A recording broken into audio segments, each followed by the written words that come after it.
to have a political solution to it. Talk about politicizing that one position and the issues. Every issue has a political solution. It doesn't necessarily have to have a practical solution the way it could now. It would politicize every decision that's made, whether it's something is voted on in council or something is decided outside of council on a day-to-day basis. I think it could increase turnover. Every 4 years we would be seeing a third of the city turnover, whether it be department heads and some of the people that go with it. 4 years later we may see some of those people come back in different faces.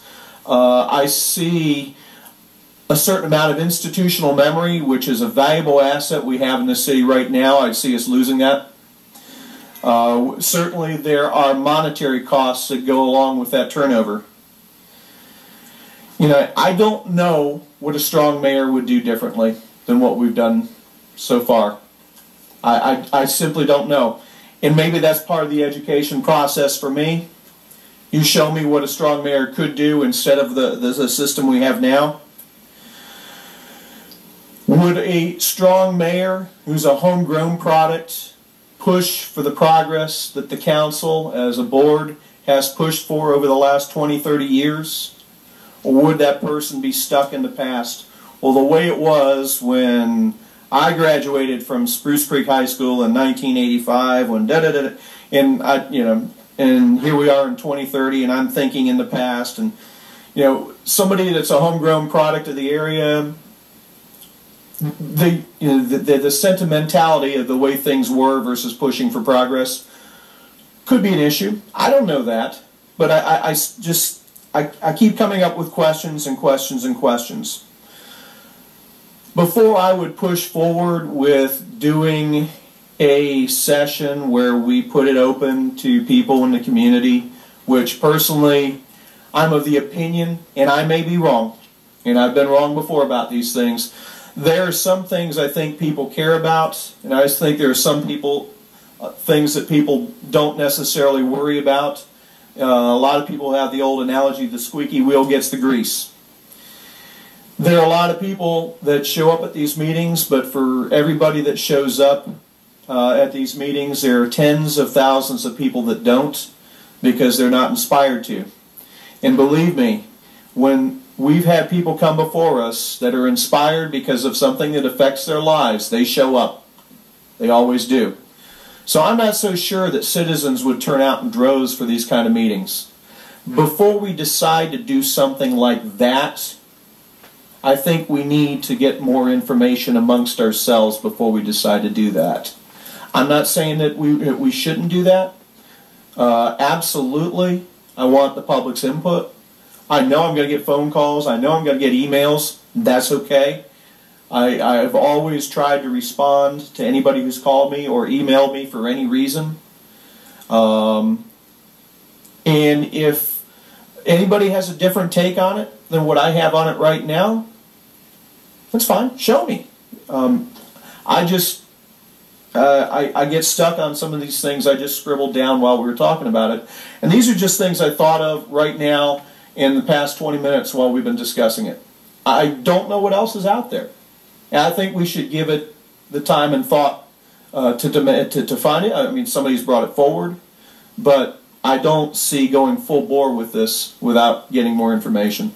I think what just went through the TV, you're going to get a response from that, Bob. Yeah.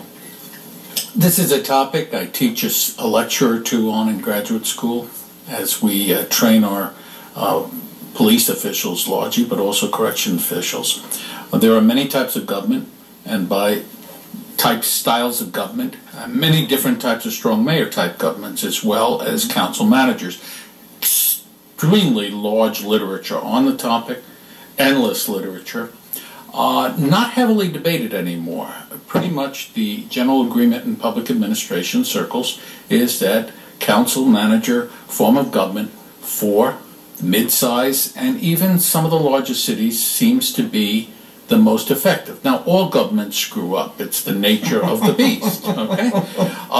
But of the genus, council manager tends to do the best, okay? And it has its problems, but wherever more than two people get together, there will be problems. So I would suggest, given what I see as monumental tasks we're facing, I mean, whether it's Riverwalk or all the rest, I don't see this as a pressing issue at this point that we need to spend considerable efforts doing. There's so many other things I would prefer to spend time on.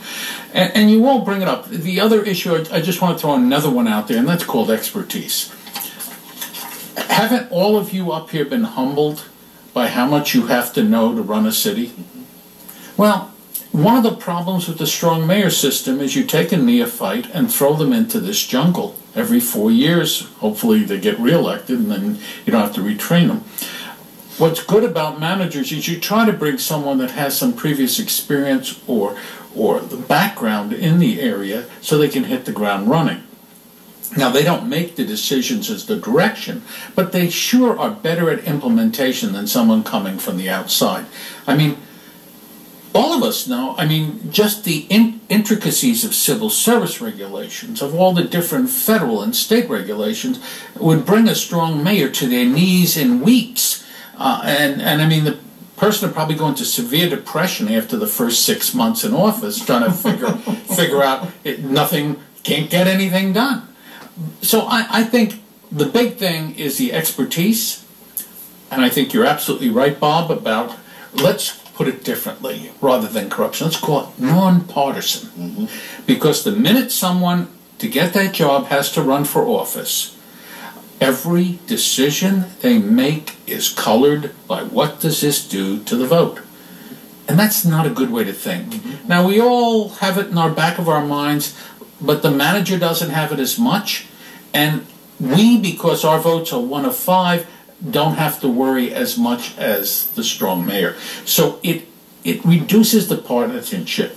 I would say the best type of government for a city of Port Orange, in the public administration literature suggests, is council manager with nonpartisan elections. And right now, I'm not out to rediscover the wheel, especially given all the other stuff that's facing us. Yeah, the question is, forget Ken, forget me, forget all of us. Would you prefer a different form of government? That's the question. Yes, that is absolutely. And it's simple as that. I mean, my joke is that we're all date stamped, every one of us. Mm-hmm. Absolutely. You know, and if you have a system, do you want to change the system? I don't know. I know a little bit about government because I've done it a long period of time. We can get rid of Ken tomorrow. You know, of course, we got to give him a golden umbrella and leave the door. But he is a part of this community, and it is his home. And there's a difference. I've been asked that question, and I asked it again today when I put up a couple of individuals. What did they think about it? And I had varying differences. I think all you're looking for is the results. How do you get the results? We're in very troubled times right now, and I don't know. You know, the question is, would you want to be a strong mayor? No. Would you? No, I couldn't do it. Would you? Absolutely not. And somebody's, you know, I'm on the council 8 years, and we had this discussion a couple of years ago. You learn something new continuously. You're always learning something here. You don't know it all ever. Absolutely not. And I am not very bright, but I don't want that job either. You know, and I've been doing it for a long period of time. I would consider it, but I don't know how it functions. I know what I got, and I'm comfortable with it. And I think this public's comfortable with it. So having said that, it's already on the television. If you get enough responses, somebody comes forward, like you said,